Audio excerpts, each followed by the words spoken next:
Afternoon, everybody. It's another lovely day, and it's Tuesday in Holy Week.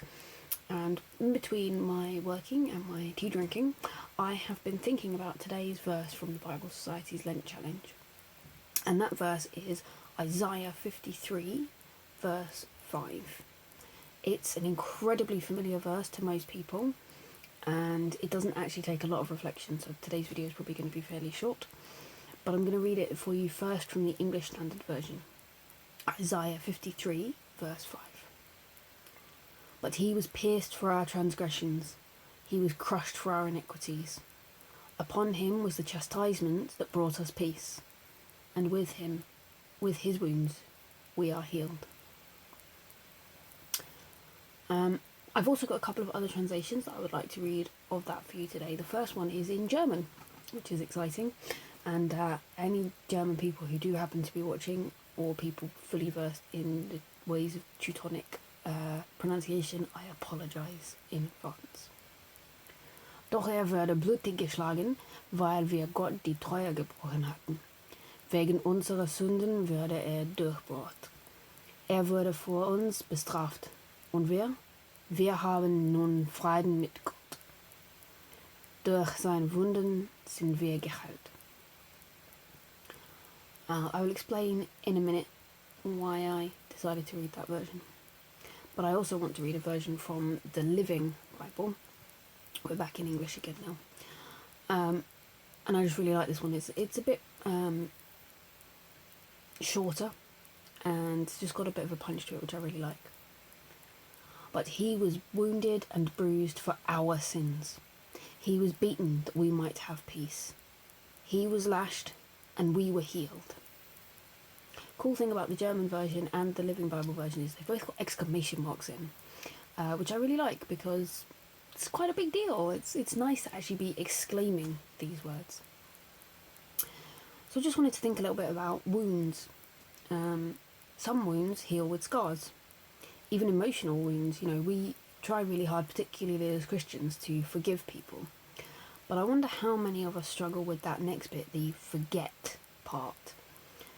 And it's like having that scar, we're kind of over it, doesn't hurt anymore necessarily. We probably don't even think about it that often, but it's still there. And if we were to look at it, we would probably go, oh yes, I remember how I got that. And it's like that with emotional wounds as well. You don't necessarily forget, even when you've forgiven. With God, though, it is definitely forgive and forget. And that's because the wounds that we should have on us, the wounds of sin, they kind of haven't just been healed, they've been undone. We don't have those wounds anymore. Jesus has those wounds now. And the body that took those wounds is gone. That's the body that died. And when he came back, he was a person. He was a physical human person, but that wounded element wasn't there anymore.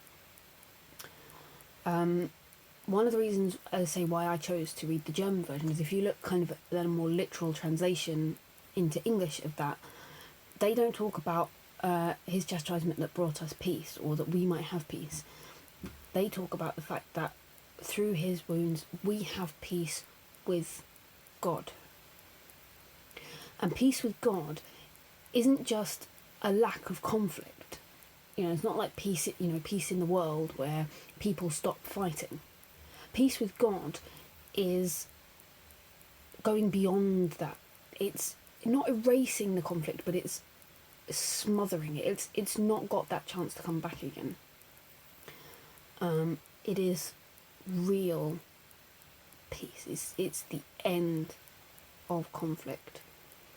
In the Hebrew, it's shalom, and lots of cultures around the world still say hello by saying peace be with you. Shalom, salem.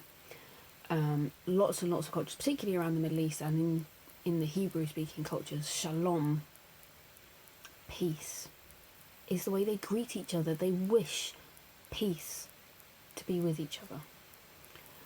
And yeah, I just really like the idea of having the exclamation marks in here, because it's a great thing, It sounds rough, and it was rough, but it's an awesome result for us.